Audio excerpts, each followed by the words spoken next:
그 말씀이 여러분을 능히 든든하게 세우신다. 어제 말씀 나눴습니다. 주와 및 그 은혜의 말씀에 부탁해서 그 말씀이 여러분을 능히 든든하게 세운다. 사람은 든든하게 나를 세워줄 것 같아도 나도 떠나고, 그리고 하나님의 말씀이 사람을, 교회를 든든하게 세운다, 이렇게 말씀을 합니다. 그래서 그 말씀이 여러분을 능히 든든하게 세우십니다 라고 하고 끝내는 것이 아니라 뒤로 또 연결이 되게 되죠. 세우사, 이렇게 기록되어 있습니다. 세우사, 세우시면 세우시고 세우셨으니 이렇게 되어 있지 아니하고 세우사, 이렇게 되어 있습니다. 이 뒤로 연결할 때 세우신 후에, 세우셨기 때문에 어떤 결과를 말하고 있지 아니하고, 세우면 어떤 증거가, 세우셔서 어떤 결과가 든든하게 세워진다라고 하는 말이 어떤 의미냐는 거죠. 말씀이 주의 백성들을 든든하게 세운다라고 하는 말이 어떤 의미냐는 거죠. 우리가 딱 생각할 때 든든하게 세웠다라고 하는 말은 미혹되지 않는, 든든하게 서 있다라고 하는 말은 좌로나 우로나 치우치지 않는, 말씀의 능력 가운데서 우리가 가장 사모해야 될 것이 우리로 하여금 요동치지 않게 한다는 거죠. 말씀을 들으면 하루의 삶이 번잡스럽지 않게 된다는 거죠. 말씀으로 시작하는 사람에게 하루는 규모가 있게 된다는 거죠. 말씀으로 세워진다라고 하는 말은 그런 영적이고 어떤 지식적이고 이성적인 그런 차원만 말하는 것이 아니라 뒤에 보면 굉장히 현실적입니다. 굉장히 그리고 물질적이다라고 하는 것을 알 수가 있는데, 이게 거룩하게 하심을 입은 모든 자 가운데 기업이 있게 하시리라, 이렇게 말하고 있습니다. 그러니까 우리가 생각할 때 이것은 추후에 우리가 누리게 될 영적 유산에 대해서 말씀하시는 것처럼 보이지만 그게 아닙니다. 왜냐하면 그 뒤로 이어지는 33절, 내가 아무의 은이나 금이나 의복을 탐하지 아니하였고, 말씀이 든든하게 붙잡아주는 사람의 가장 큰 특징이 뭐냐면 물질에 있어서 굉장히 청빈하다는 것입니다. 정확하고요. 청빈하고 정확하다. 이 물질에 대해서 다른 사람 것 뺏으려고 하지 아니하고, 이 물질에 대해서 하나님의 것이다라고 하는 것을 알기 때문에 거룩하게 사용하는 거죠. 물질이 거듭난다는 겁니다. 말씀으로 든든하게 세움받은 사람이 어떤 영적인 차원만 순탄하고 평안하고 평강하고 이런 것만 제한하지 아니하고, 이 거룩하게 하심을 입은 모든 자 가운데 기업이 있다라고 하는 이 표현은 나중에 우리가 죽어서 누리게 될 하나님의 의와 하나님의 평강을 말하는 게 아닙니다. 여기 이 기업은 이 지상에서의 결과를 분명히 반영한다는 거죠. 하늘의 그 완전함, 온전한 보장이 우리로 하여금 이 땅에 살아갈 때 물질 세계에서 어떤 자세를 가지느냐를 잘 나타내 준다는 거죠. 34절, 여러분이 아는 바와 같이 이 손으로 나와 내 동행들이 쓰는 것을 충당했다. 바울은 말씀이 사람을 든든하게 세우면 결과가 어떻게 된다고요? 손에 힘이 생기게 되고, 그러므로 말미암아 자기뿐만 아니라 동행들의, 당시 사람들의 여러 가지 직업이 있었지 않습니까? 그런데 이 장막 만드는 직업은 굉장히 부가가치가 높은 첨단 산업이었습니다. 그냥 베두인족이 양털 가죽 말려가지고 이렇게 A자형으로 치는, 그냥 대충 손질해가지고 하는 그런 텐트가 아니었습니다. 여기 이 바울이 만들었던 장막은 군용 장막이었습니다. 당시 로마의 이 평화는 군대의 힘으로 이루어진 평화였습니다. 그렇기 때문에 수요가 굉장히 많았죠. 그래서 아무한테나 텐트를 받지 않았습니다. 군납으로 받을 때 텐트는 기능성에 있어서나 또 정말 효용성에 있어서나 또 심리적인 가치에 있어서나 군 텐트는 온전해야 합니다. 바람에 그냥 날아가 버리고, 그 다음에 물이 새고, 그리고 춥고 덥고, 이런 기능성이 떨어지면 군대에서 이 사람의 것을 살 필요가 없는 거죠.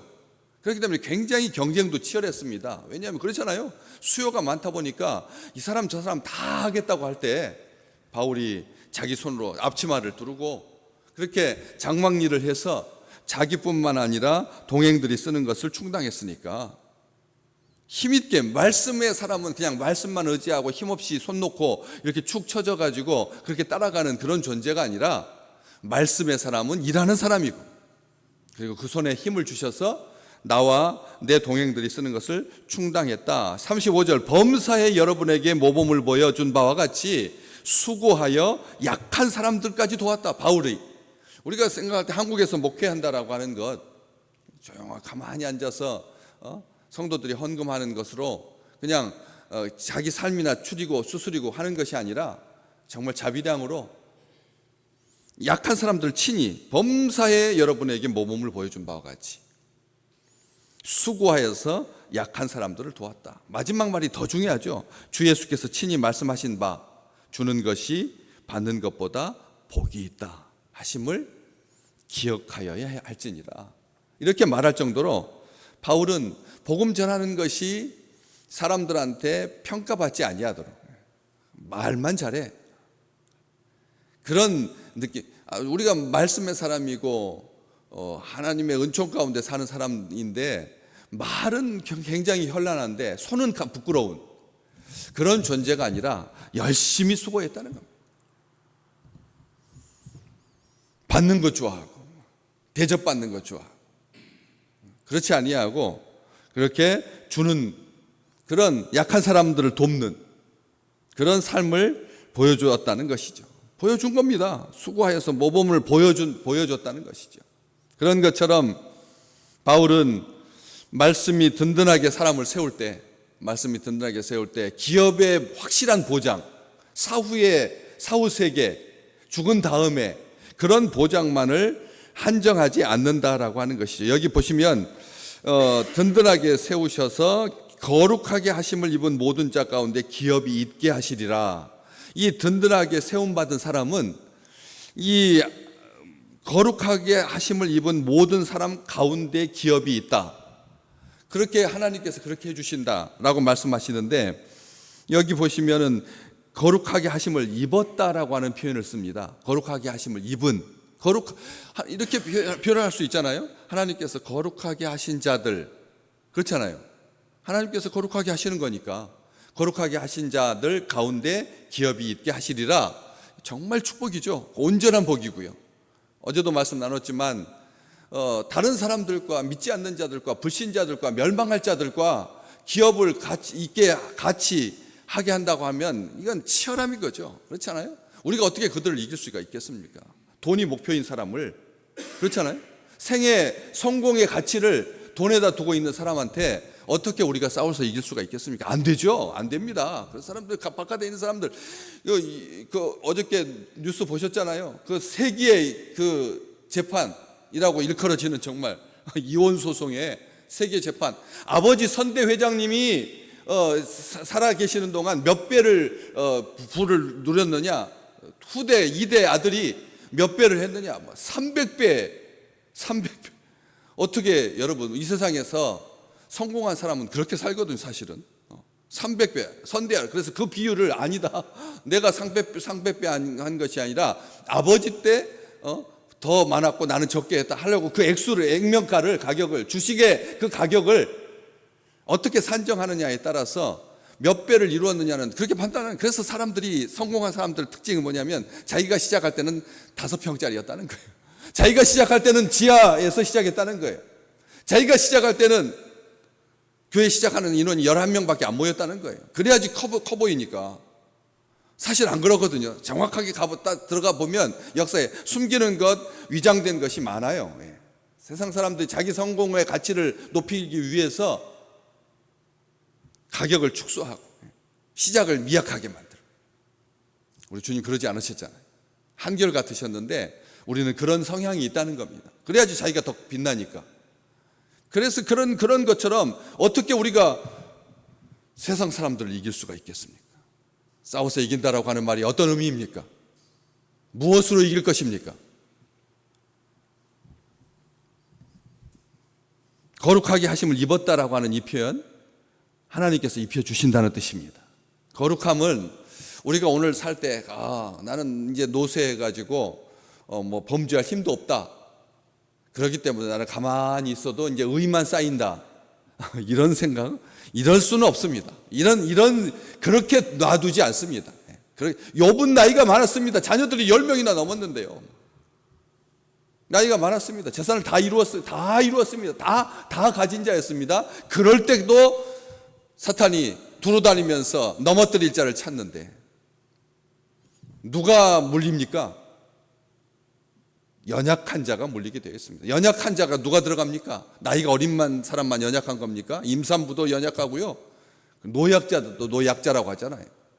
그런 것처럼 믿음의 길에 되었다, 섰다라고 할 순간은 없는 겁니다. 그렇기 때문에 여기에서 주님께서 옷 입혀 주셔야 된다는 거죠. 그리스도로 옷 입은 자. 왜? 우리의 의는 다 더러운 옷 같으니까. 이사야 선지자가 말했던 것처럼 우리의 의는 더러운 옷에 불과합니다. 그렇기 때문에 더러운 옷을, 미련을 가지고 있는 사람은 미련한 겁니다. 더러운 옷에다가 미련을 두는 자는 미련한 자입니다. 이걸 오늘 잘 기억하십시오. 더러운 옷은 내 의에다가 가치를 두는 자, 내 의에다가 소망을 두는 자, 내 의에다가 비전을 두는 자, 비참한 자랍니다. 절대 그게 아닙니다. 우리 주님 분명히 말씀하십니다. 성경을 통해서 들으십시오. 우리의 의는 다 더러운 옷 같다. 그렇기 때문에 바울이 33절 이하에서 35절까지 그런 자신감을 가지고 하나님께서 나를 거룩하게 하셨으니까, 나를 입혀주셨으니까, 새로운 피조물로 살게 하셨으니까, 새 사람으로 입혀주셨으니까, 의의 옷으로 입혀주셨으니까 하나님의 일을 하면서 더럽혀지지 않는, 하나님께서 입혀주신 옷을 입어야 수치를 당하지 않습니다. 아멘. 주의 의로 오늘도 사십시오. 그래야지 부끄러움을 당하지 않는다는 거예요. 날마다 새롭게 되는 주의 옷을 입는 그 순간 우리는 날마다 새 사람으로 사는 겁니다. 과거에 나는 날마다 죽고요. 그래서 자기 죄 때문에 막 고민하고 불안하고 당황하고 그렇게 살지 아니하고 새 힘을 얻어서 독수리가 날개치며 창공을 향해서 박차고 오르듯이 그렇게 나가는 거죠. 그 일렁이는 그 파도 보고 항구에 머물러 있지 아니하고, 그래서 화목하게 하는 그 직분, 사탄의 시험을 이기고 악과 싸워서 이기고 왕같은 제사장으로 생육하고 번성하고 충만하고 정복하고 다스리는 역사가 오늘도 충만하시기를 주의 이름으로 축복합니다. 우리를 통해서 일하시는 그 거룩하게 하심을 입은 모든 자 가운데 기업이 있게 하신다. 이 말 참 오늘 마지막 붙들 말씀입니다. 가운데. 우리의 구원은 부끄러워서 저쪽 변두리에 하나님께서 우리에게 기업을 지정해 주시지 않는다는. 아멘. 나는 생애 살아가면서 한 번도 주님 앞에 자랑할 만한 그런 거 아무것도 없습니다. 그냥 겨우 간신히 모태신앙이어가지고 3대째 예수입니까? 4대째 예수 믿어서 그래서 뭐 그렇게 특별하게 열심을 내지도 못했습니다. 그렇기 때문에 저는 그냥 하나님 나라의 한 귀퉁이 정도 14평짜리 그걸로 족합니다. 그렇게 만족하지 마십시오. 우리 주님께서 오늘 주신 이 말씀입니다. 바울을 통해서 우리에게 주신 말씀입니다. 누가가 기록하여서 우리에게 남겨주신 21세기를 살고 있는 2024년 6월 셋째 주를 보내고 있는 우리 믿음의 백성들에게 하나님의 나라의 그 기업의 가운데, 가운데 중심에 기업이 있게 하시라. 부끄러운 구원이 아니라 중심에, 한가운데, 알토란 같은 곳에 중심에, 우리 주님 가까운데, 우리 주님께서 십자가에 달린 그 강도에게 네가 나와 함께 낙원에 있으라. 아무것도 이 세상에서 자랑할 게 하나도 없는, 아무것도 없는, 정말 비참한, 하나님 보시기에 정말 하나님께서 구원해 주시지 않으면 아무것도 없는 그런 자에게도 주님께서 네가 나와 함께 낙원에 있으리라 말씀해 주셨는데, 이 놀라운 축복, 거룩하게 하심을 입은 그 모든 자 가운데 기업이 있게 하시는 이 축복으로 영원한 분깃을 우리에게 이미 허락하셨습니다. 온전하신 그 하나님의 은총 가운데, 사랑 가운데 은이나 금이나 의복을 탐하지 아니하고 손으로 나와 내 동행들이 쓰는 것을 충당하고 충분히 감당하고입니다. 충분히 감당하고 수고하여서 약한 자들을 돕고, 그래서 하늘의 상이 큰 백성으로 말씀이 붙들어 주시는, 말씀이 견고하게 하시는 그런 온전한 은총이 오늘 또 가득한 귀한 날 되시기를 주의 이름으로 축복합니다.